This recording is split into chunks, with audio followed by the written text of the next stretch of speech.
I'm here in my little meditation room.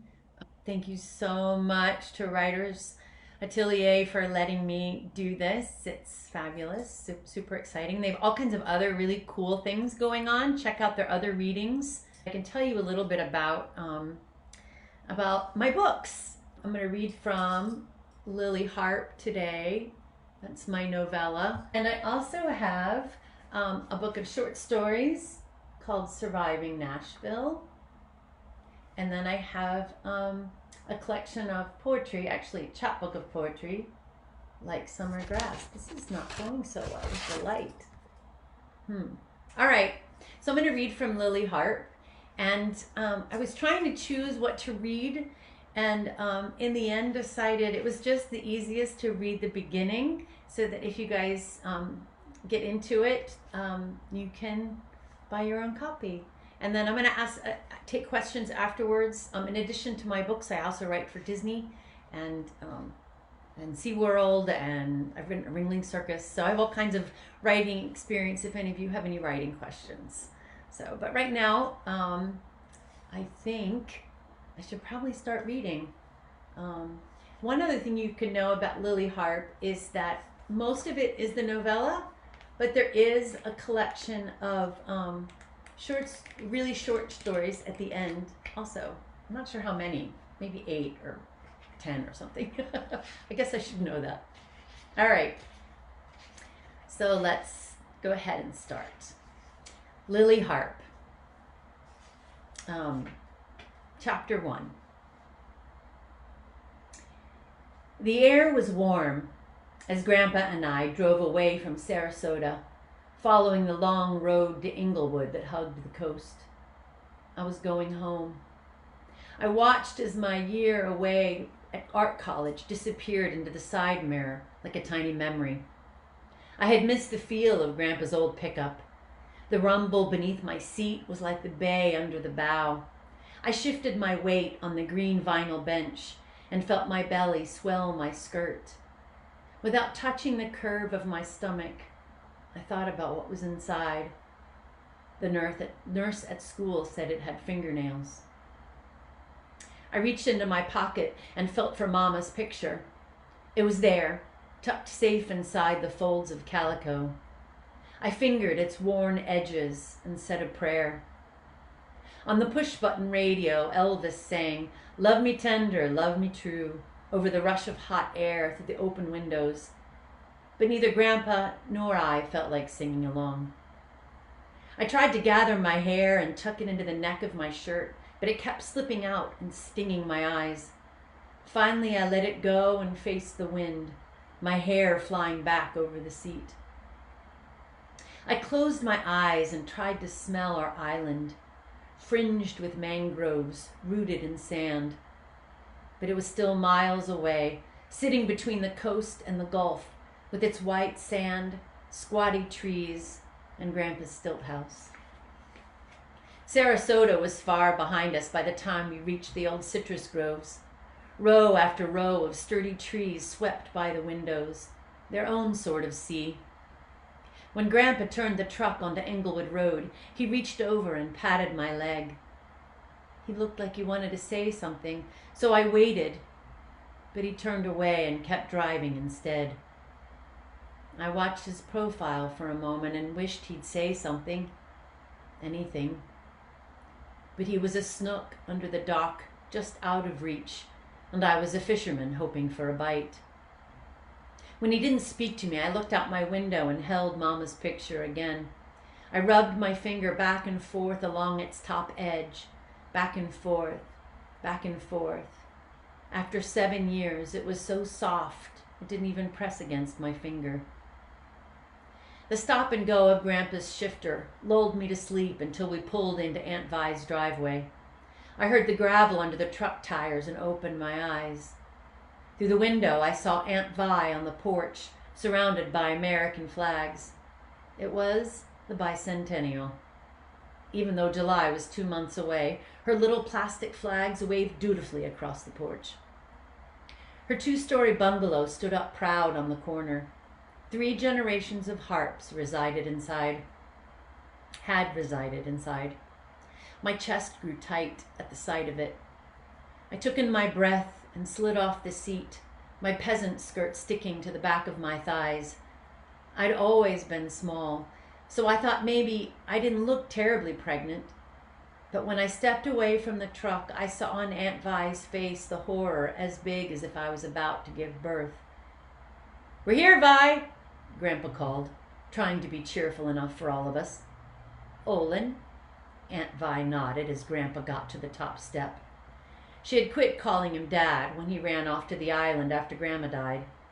Mama always said we should feel sorry for Aunt Vi because she got left all alone, but I wasn't so sure. Aunt Vi gave a nod to me too. "Lily?" She turned and led us into the front room, to the velvet chairs reserved for important guests and unwanted callers. She motioned toward them and turned for the kitchen. "I'll get the tea." Her wiry frame whisked its way back through the house, her head held high and her heels clicking along the wooden floor. From the back, she looked as if she was about to play for the choir. Grandpa took a spot in the wooden chair near the piano, while I wandered about, remembering another day when I had been left here against my will, the day of Mama's funeral. That day, after sliced ham and potato salad and too many neighbors in the parlor, Aunt Vi had cried alone playing Chopin while I had gone upstairs. I had stretched out on top of her yellow ruffled guest bed and pretended that Mama had just gone away for a while, that her VW bus was about to come rattling around the corner. Before Aunt Vi returned with the sweet tea, I stepped around the coffee table and tried to make a breath, but the air in the parlor was thick, soaped and scrubbed and full of too many memories. During the school year, when the yellow bedroom had been mine, I kept the window open just a bit so I could let in some of the outside. I looked at the parlor window and wondered if I dared. Just then, Aunt Vi returned with our refreshment. "Now, Lily," she started, "sit down and let's talk." She patted the seat beside her, and I sat like an obedient child. She prattled on about my living there with her and being discreet in my unfortunate situation, and about how she had an appointment with Dr. Jurgen from a week from Thursday, and how he had found a very nice family for the adoption. At that, I blurted out, "I don't know if I can do that." "Of course you can, Lily." She leaned in so close I could feel the puff of her breath. "There just aren't any other options if you want to live here with me." "But I don't want to live here." I looked at Grandpa. Aunt Vi pressed her lips together, and for a moment I thought she might pop. Instead, she spoke like I was 5. "Look, Lily, let's be realistic.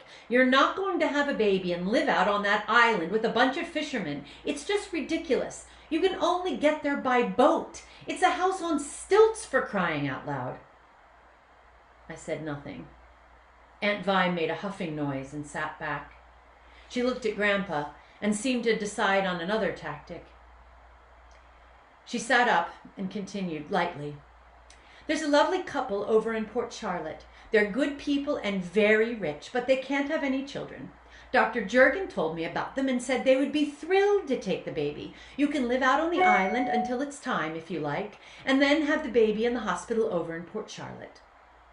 Aunt Vi paused, taking a breath. "No one around here will need to know too much. The child will have a good home, and you can still have a life."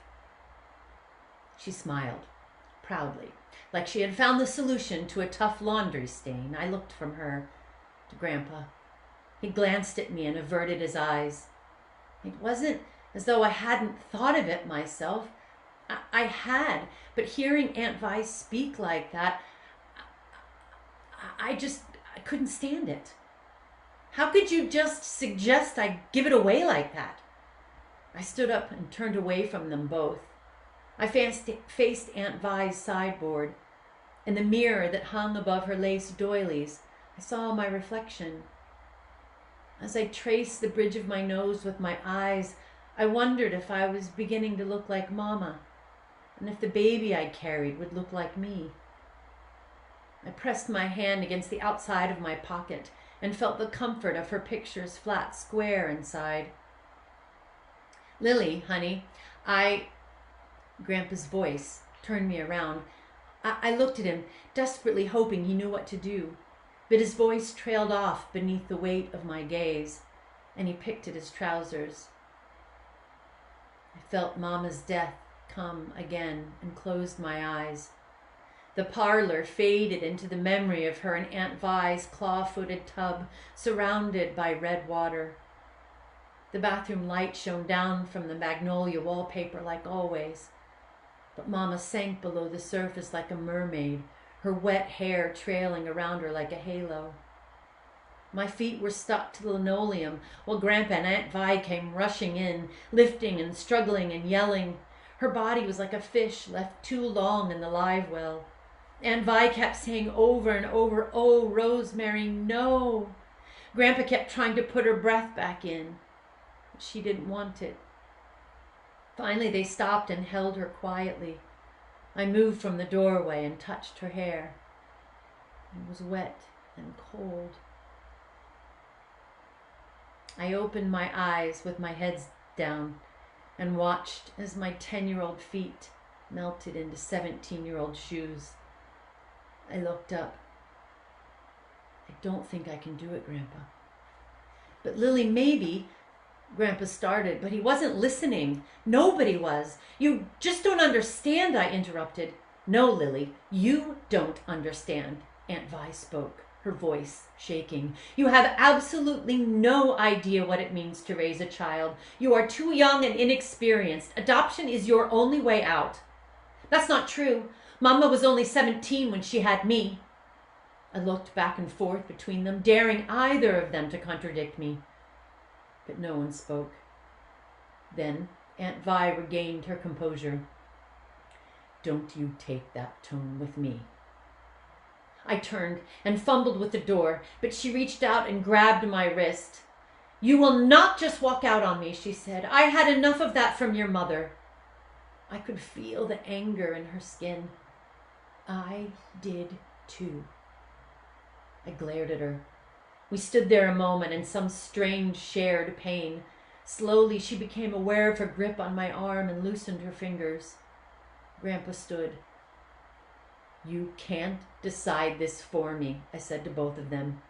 In one move, I turned and left. Without stopping, I rushed off the porch and across the lawn to the truck, but I lost my footing on the gravel and fell.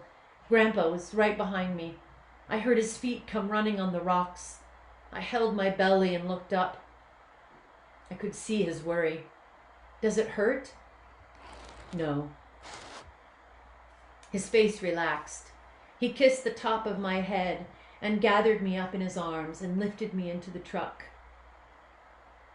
"It was just a little slip," he said as he tucked me into the front seat. He patted my knee and shut the door and went back to Aunt Vi on the porch.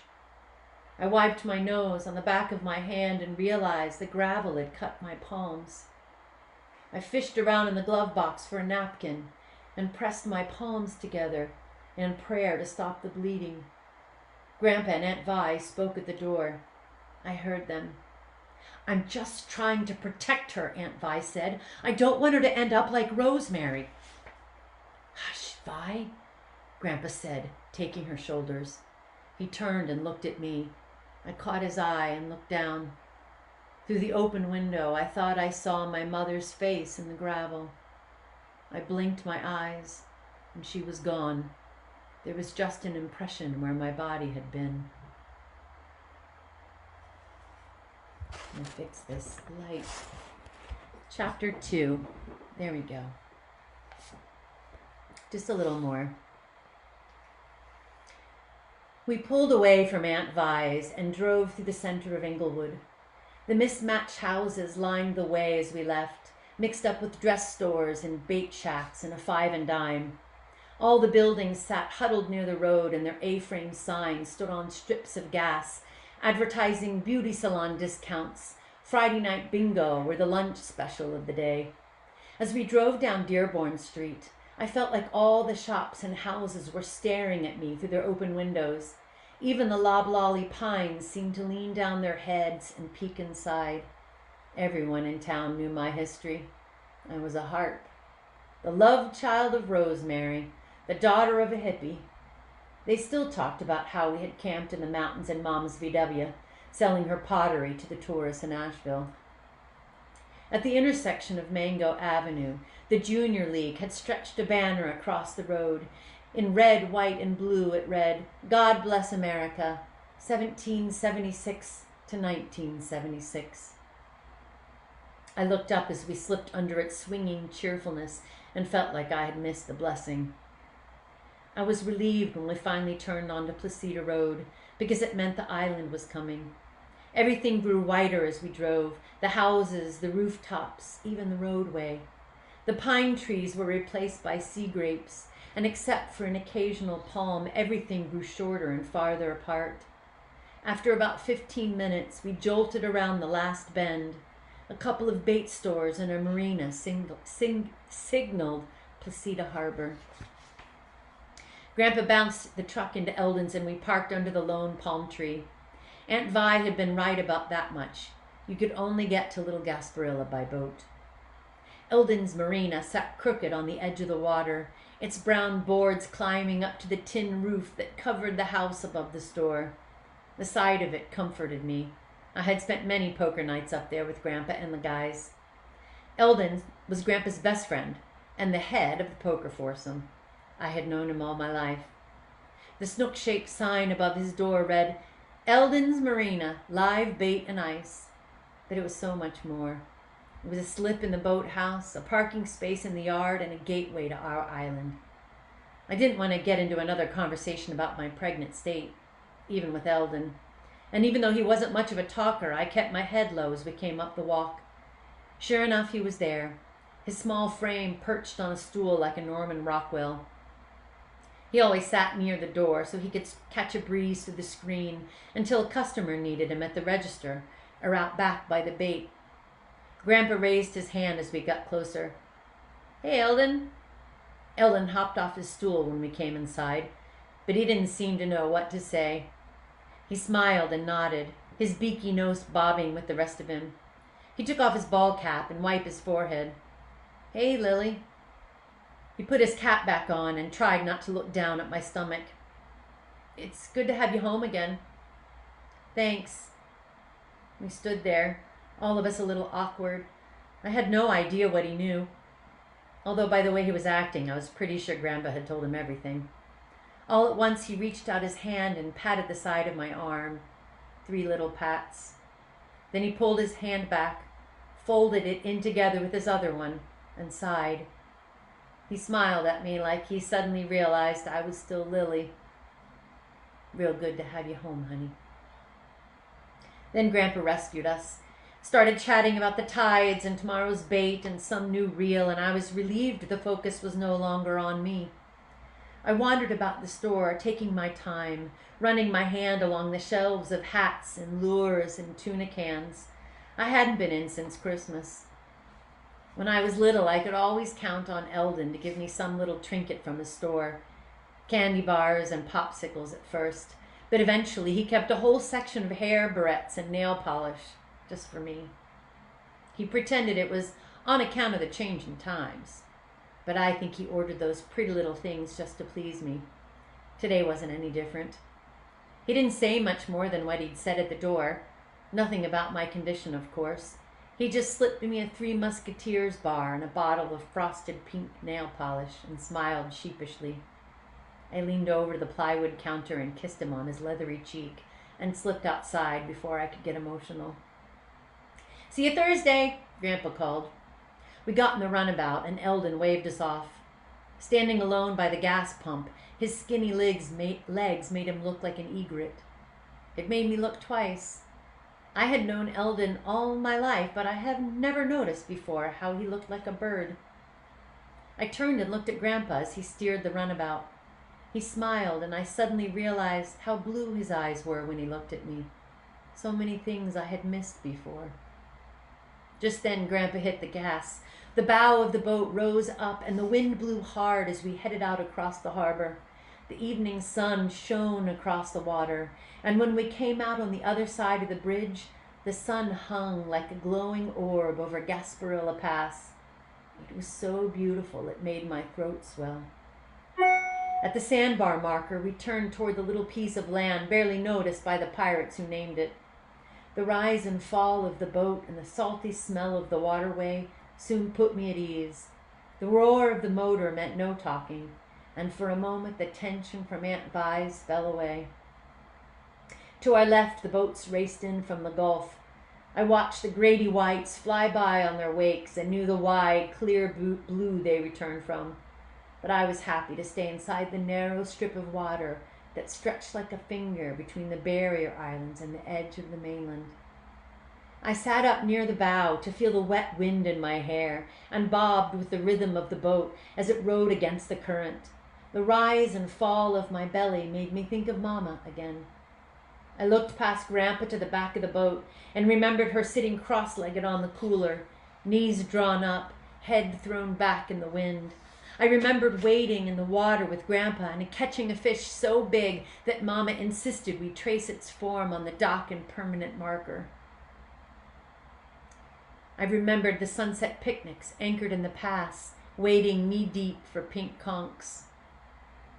Mama and I made a shrine out of those conchs on the south end of the island once, down near the pass where there aren't any stilt houses. It was beautiful. She loved altars and prayers and shrines, but didn't much like church. Mama preferred Mother Nature, the Virgin Mary, and a little Greek mythology.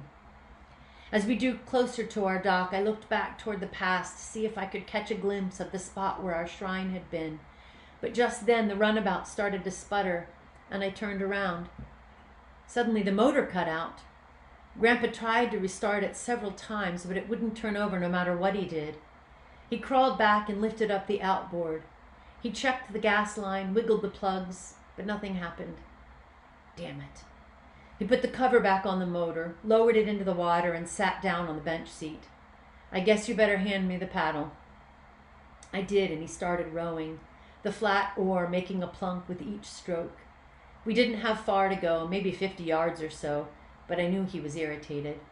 I didn't say much. I just turned and faced our dock, inhaling the smell of the mangroves. Honestly, I didn't mind the slow paddle in. Without the motor, everything was quiet, and I could hear the island welcome me home. Stretching up long past the stilt houses and back toward the pass were the mangroves I had known ever since I could remember. Rows and rows of stocky trees perched half in the water, half out. As Grandpa rowed us in, I watched those gnarled roots rise and fall in trios around us, creating a nest of branches that framed our dock. A nest full of all the creatures that were born and raised in her forest of roots.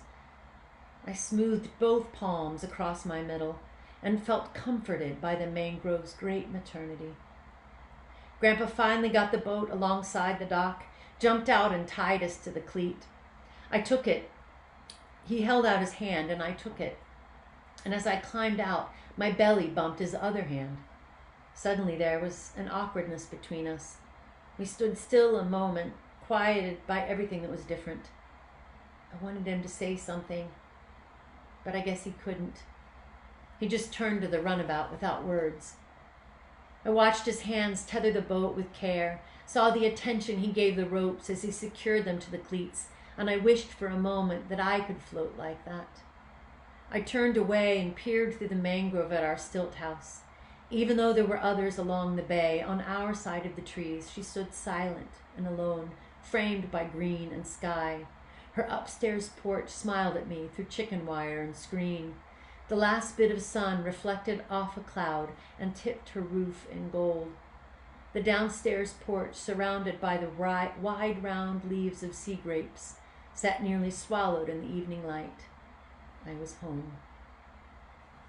So that's the end, almost the end of the second chapter. And you guys can ask me any questions about Lily Harp. Lily Harp. You can get it on Amazon.com. And if anybody has any questions, I think I can see them here. Is that right? Does anyone have any questions about that or the writing life? How I got the inspiration to write Lily or anything that you want? I know one of the questions I often get is how did I get the idea? And I can tell you that is a pretty easy one.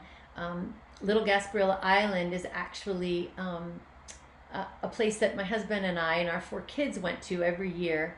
And after Surviving Nashville, plug for the other book, after Surviving Nashville came out, or was actually, it hadn't been published yet, but it was slated to be published. I was looking for a new project, and we were down at the island for a vacation with the kids. And Little Gasparilla Island is an absolutely magical place. And I wanted to set a story there, but I wasn't sure what I wanted to write it about. So I just took notes and notes about the island and what it was like, what the light looked like, and the smell, and the mangroves just fascinated me. I have 4 children, so clearly motherhood is a big thing for me. And if you don't know about Florida mangroves, they're an estuary of so many kinds of creatures in the Florida water, in the Gulf water. And so I just took all these notes about the mangrove and about the island and what it felt like to be on the water there. And it really turned out that the island itself, the setting, was really the first character to happen. And then I had some ideas about different stages of Lily's life, and the one that ended up sticking was the one when she was pregnant, and getting ready to decide what to do with the baby. As you can tell, she doesn't quite know yet. And that's what the book is about. So if you read it, you'll find out about that, how she navigates that and navigates the island. She meets Atabay, who's a midwife, and there's other pieces of that. How did you get inspiration for Lily? Oh, thank you, Kimberly. Sorry, I didn't see that the questions had kept coming in. Oh, thank you, Terry. I'm so glad you like the writing. So Claudia asked me about how I got the inspiration for Lily. That one's a little bit harder than the question about the island. I think when I was first taking notes about this story, once I knew I wanted to set it on Little Gasparilla Island, I wanted it to be about motherhood. And so initially it was about Lily losing her mother, and so the book actually began with 2 parts. One when Lily was 10 and her mother passed, committed suicide, and one when Lily was 17. And eventually it just became, the story became about Lily when she was 17. How did I come up with the midwife story? Oh, about who Atabay is. I don't know. What Kimberly asked about how I came up with the midwife. So later in the book, you find out that Atabay is a woman from New Orleans. She's a big black woman, and she's actually Noel's sister. And Noel is one of the poker buddies. Eldred, you heard about when I read. And Noel's one of the poker buddies, and his sister Atabay was the midwife. And Atabay is an island name. And I just wanted her to be really grounding. I wanted someone for Lily to be able to turn to. And that's really kind of how Atabay came to be. What's my writing routine like? Oh boy, that's a good one. So you should know that I write for Disney for pay. So a lot of my writing time is actually for commercial writing and not my own writing. So my writing often comes in spurts when I can write. So I don't have I get up every morning and write kind of a routine, but I do have some pretty consistent structures. I love the creative process. And so when I sit down to write something new, whether it's a brand new piece or a section of something that I need to add on, or maybe even I'm going to attack a scene in a different way with some notes that I've been given, I try to sit and write to the end of that moment, to the end of that thought. So that's really important to me to just pound out the first draft. And I pretty much do that consistently. My writing mentor, Lawrence Dorr is his pen name. He had passed away. He's an amazing author. I used to tell him that I would hear voices in my head and write what they said, and he would say, "Don't ever tell anyone that." So some of my writing routine is that. In a first draft, I'm just taking it in and spilling it out. I'm a firm believer in Percy Bysshe Shelley and Visitation, where the thing comes to you and then you craft it. So my writing routine is very much sit all the way to the end and of the piece, and then I go back and I read it out loud constantly. My background is in the theater, so I was an actress for many years and then a director, and then that's how I came to write for Disney. So I always read my work out loud, and then I love to read it out loud to other people and hear. This is a little different, but when you're live, you can hear the reactions, how people are taking it and receiving it, and that's super informative. So those are some things kind of about my writing routine in terms of how I approach writing. I am a morning person, so I do whatever I can do when I first get up is often the best for me rather than later in the day. Hope that answers your question. Do you have any other questions? Oh, so I'm sorry. The question was, why are there so many references to Mary and Catholic Mary? And I think again, it's that this book was really born out of that Madonna, the mangrove, the estuary of the mangroves. If you've ever seen mangroves, they have roots that grow down into the water, and I guess I just felt like that would be a connection, a spiritual connection that would work for Lily, because it was a mother, and a mother that was not married. Later in the book, there's a young man, Miguel, who comes to fix the stilts on the bottom of the house, and he's very Hispanic Catholic, and he really helps Lily learn that even though she is pregnant out of wedlock, the baby is still a gift from God. So that Mary theme carries kind of throughout the story. What am I working on right now? Oh, trying to get work. I'm out of work because Disney is closed down, and I'm trying to get work. But other than that, I've really been writing poetry mostly for the last, really the last couple of years, much more than fiction. So I actually have printed out about 79 pages of poetry that I'm trying to wade through to see if there are at least 16 that I can hone and create a chapbook out of. So there's a pile in the other room of a stack of poems. I do have another fiction collection that is magical realism, and I have probably 6 stories. I haven't been able to publish them independently in journals, so it kind of discouraged me a little bit from continuing to try and put a collection together, because I know they need to be published first. But I do have that kind of on the back burner. But I've really been writing poetry mostly. Yay, poetry. Yes, I love poetry. I just had a poem published in Animal, and I'm going to look and see if I can read that. Would you like to hear a poem that I recently published? I think I can find it. I'll read this one too. This is a poem that I posted the other day because it was so appropriate for this COVID craziness time. And it's from my collection, Like Summer Grass. And you can get that through Finishing Line Press. But I'm going to read a poem called The End of Anything, because I think it's kind of like what we're all in the middle of. So much change, right? The end of anything. For change will come and leave the end for the beginning.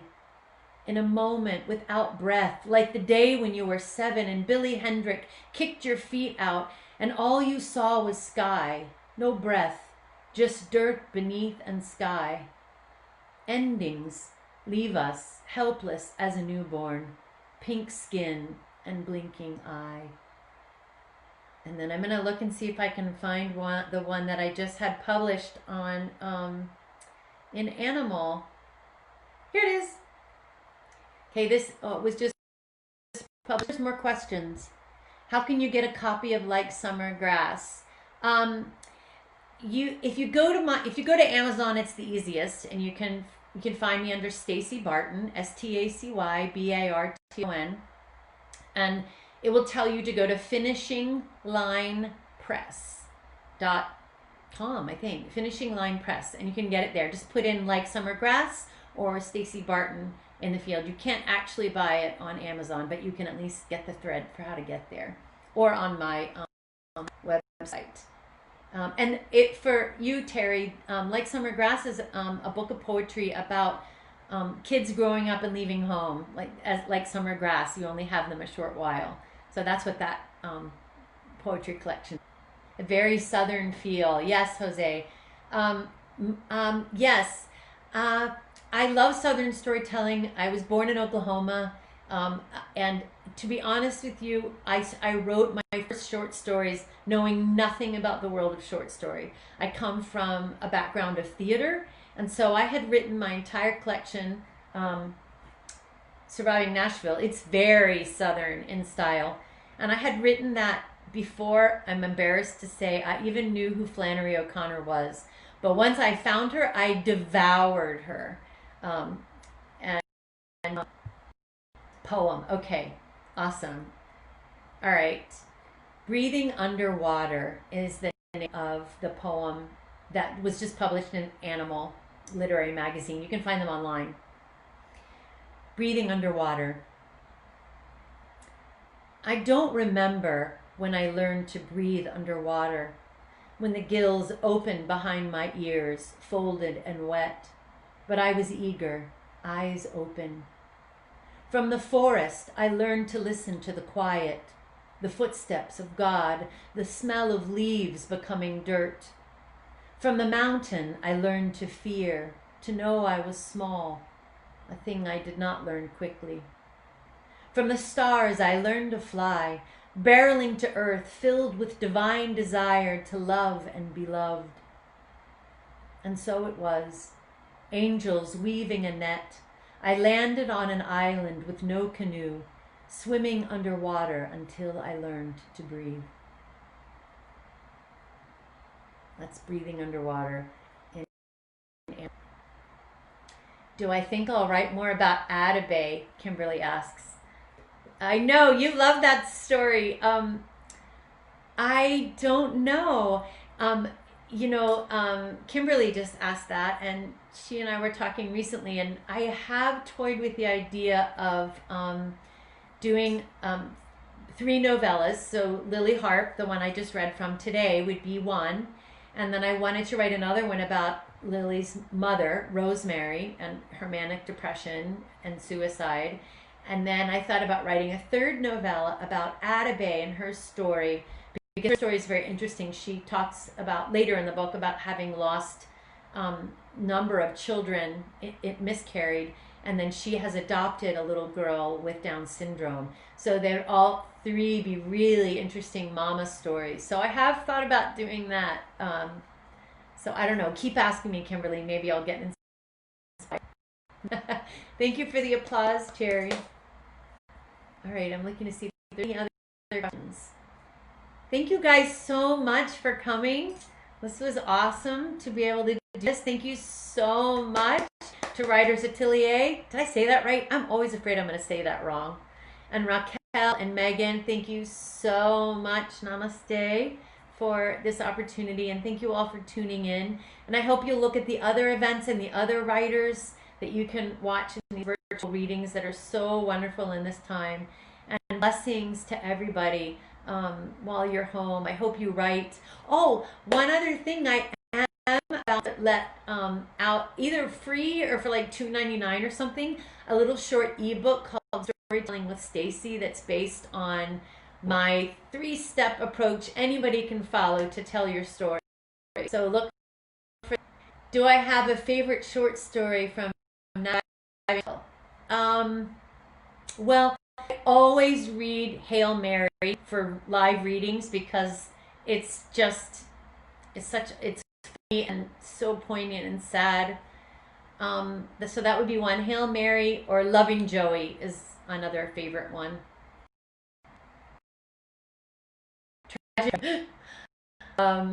I said it right. Writers Atelier. Yay! Thank you so much, everybody. Really, I could do this every night. Honestly, I love reading out loud. Ask my children. They had to listen to me read out loud all the time. Not my stuff, but anyway.